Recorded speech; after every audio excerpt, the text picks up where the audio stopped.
दोस्तों, इस वक्त मैं प्राणनाथ धाम जी पन्ना में हूँ और दोस्तों आज यहाँ पर अंतर्ध्यान दिवस मनाया जा रहा है। चलिए दोस्तों, उसके बारे में हम यहाँ के पुजारी जी से आपको सुनवाते हैं। अंतर्ध्यान दिवस निजानंद संप्रदाय का एक महत्वपूर्ण तिथि होती है, जिसमें स्वामी श्री प्राणनाथ जी ने जिस तन से लीला करी कि उस तन का अदृश्य हो जाना है ना, उसको अंतर्ध्यान बोलते हैं। ठीक। तो ये विक्रम संवत 1751 में 1740 में प्राणनाथ जी पन्ना आए। यहाँ महाराजा छत्रसाल जी को अपना शिष्य बनाया और उनके द्वारा यहाँ जो बुंदेलखंड के चारों तरफ और भारतवर्ष में जितना मुगलों का शासन था, उनके द्वारा उसको समाप्त करवाया।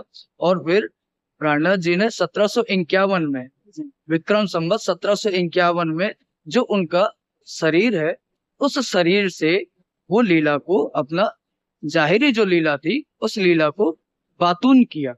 मतलब जो लीला शरीर से हो रही थी उसको सभी सुंदर साथ के, हमारे यहाँ जो अनुयायी होते उनके, उनको सुंदर साथ बोलते, उनके हृदय में आके विराजमान हो गए। ठीक है। तो उस लीला को हम क्या कहते?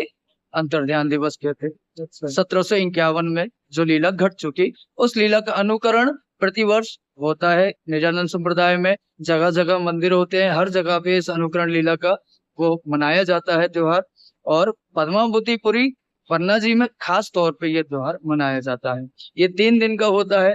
आज तीज का दिन है और कल चौथ है और परसों पंचमी होती है। तो इसका वर्णन आता है कि तीज के दिन में स्वामी श्री प्राणनाथ जी ने अपनी आत्म यानी अपनी सुरता को उस दिव्य ब्रह्मपुर धाम परम धाम में लगाया। कितने बजे लगाया? बोलते कि सुबह 4:30 से 5 बजे के बीच इस टाइम पे लगाया। ठीक है। और उसके बाद वो कुछ नहीं बोले, आसन पे विराजमान है लेकिन कुछ नहीं बोले। सब उनके अनुयायी, उनके शिष्य, उनके सुंदर साथ सब बैठे हुए हैं, लेकिन वो कुछ नहीं बोले और सब व्याकुल हो गए कि आज धनी बिल्कुल कुछ नहीं बोल रहे जी। तो सबका हृदय एकदम व्याकुल हो गया, क्योंकि उनकी सेवा के अलावा उनके शिष्य, उनके अनुयायी के पास, सुंदर साथ के पास और कोई काम नहीं। संवत 1751 की बात होती जी। ठीक है जी। अब व्याकुल हो गए तो महाराजा छत्रसाल जी इस समय कहाँ थे? वो मऊ मुकरबा, जो आज छतरपुर के आगे है, वहां पे महाराजा छत्रसाल जी थे। उन तक संदेश पहुंचाया गया और संदेश पहुंचने में भी टाइम लगा, क्योंकि उस समय साधन कुछ ऐसे नहीं होते थे और भारी बारिश का समय था, ये सावन का महीना है। तो महाराजा छत्रसाल जी तक संदेश पहुंचाया। अब महाराजा छत्रसाल जी को संदेश मिला तो महाराजा छत्रसाल जी भी व्याकुल हुए कि हमको धनी ने याद किया, हमको प्राणनाथ जी ने याद किया।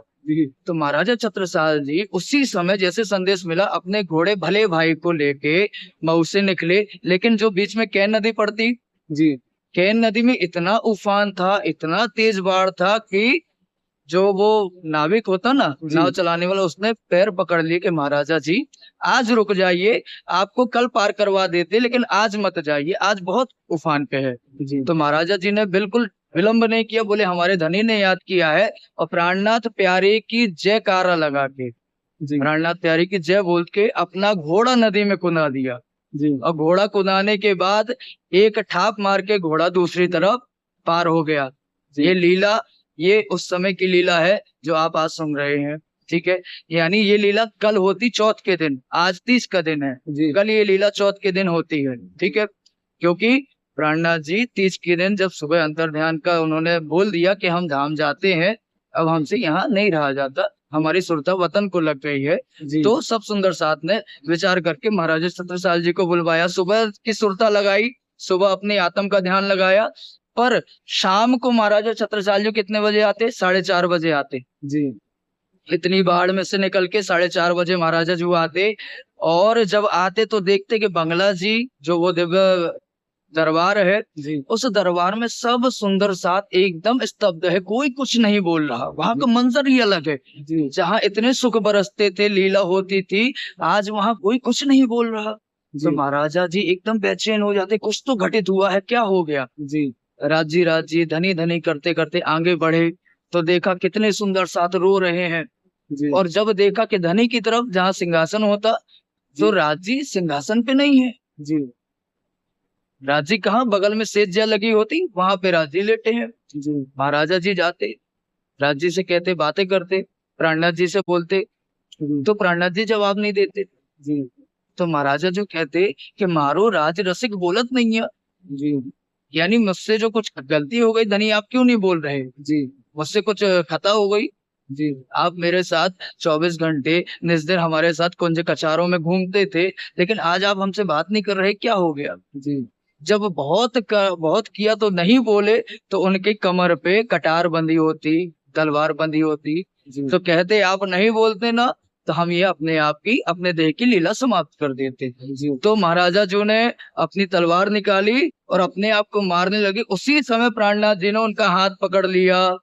जी कहते अरे छत्ता तो दीवाना हो गया, अरे छत्ता मैं कहाँ जाऊंगा, जी ये तुम्हारे घर को छोड़ के कहीं नहीं जा सकता। जी और आज से जी सुंदर साथ को आदेश दिया कि मुझको देखना हो तो छत्रसाल में देखना, और जी छत्रसाल को आदेश दिया कि तुम्हें मुझको देखना हो तो इन सुंदर साथ में देखना, जी लेकिन मैं इस देह से लीला को समाप्त करके तुम्हारे हृदय में विराजमान होता हूँ, और ये सारे जागने का जो आत्माओं की जागने या ब्रह्मांड की जो मुक्ति का काम है वो तुमको सौंपता हूँ, ब्रह्मात्मा को सौंपता हूँ। ऐसा कह के उन्होंने अपनी लीला को विराम दिया। ठीक है, और बोला कि हमको निज मंदिर जो गुम्मट जी है जी वहां पे पधरा देना। जी तो आज भी साक्षात वहां विराजमान है, प्राणनाथ जी आज भी साक्षात विराजमान है, जो अपनी इंद्रिय अपनी आत्म को अपने मन को है ना शुद्ध करके वहां जाता है, उसको आज भी दर्शन प्रत्यक्ष होते हैं। जी ये लीला तब से चली आ रही है, जी 1751 से ये लीला चली आ रही है, और इस संप्रदाय का ये बहुत महत्वपूर्ण त्योहार हो, अंतर्ध्यान। अंतर्ध्यान और ये पंचम पांचवें दिन क्या पंचमी का मेला होता है, पंचमी को क्या यानी बोले? तीज चौथ हाँ। और पंचमी जब आती है, सावन की पंचमी, उस दिन निज मंदिर में पधराया जाता है। ठीक है, तो उस दिन सुंदर साथ को आश्वासन दे जाते हैं कि सुंदर साथ मैं कहीं नहीं गया, तब सुंदर साथ के जो एकदम स्तब्ध हो चुके थे, मुंह से कुछ बोला नहीं जा रहा था, जिन्होंने खाना नहीं खाया था, इसलिए हमारे यहाँ 2 दिन उपवास भी किया जाता है। अच्छा आज उपवास किया जाता है, कल उपवास किया जाता है अच्छा ना। अब कोई नहीं खाता पीता, अच्छा सब सुंदर साथ मंदिर पे आपको दिखेंगे, दर्शन करते दिखेंगे, बच्चे से लेके बूढ़े तक, है ना। अच्छा ये बहुत इम्पोर्टेंट त्योहार होता है। और पंचमी के दिन पंजे साहब जो गुम्मट जी के ऊपर पंजा साहब लगा है ना, हाँ हाँ हाँ, वो उसका झीलना होता है, यानी झीलना मतलब होता है एक तरीके से स्नान करवाना, उसकी पवित्रता करना, उसको शुद्ध करना, उसको झीलना बोलते हैं। ठीक है, तो दूध केसर चंदन है ना, इस सब से उसका झीलना होता है। वो पंचमी के दिन है ना, आपको शाम को 4:30 से 5 बजे के बीच देखने मिल जाएगा। झीलना होते जब 5 बजे शाम को, उसके बाद भंडारा होता है, क्योंकि खुद प्राणनाथ जी ने बोल दिया कि आपके हृदय में विराजमान और गुम्मट जी में विराजमान है, तब सबके जान में जान आ जाती अच्छा है ना, क्योंकि वो पूर्ण परमात्मा हमको छोड़ के कहीं नहीं गई। ठीक। थैंक यू सर, बहुत बहुत धन्यवाद।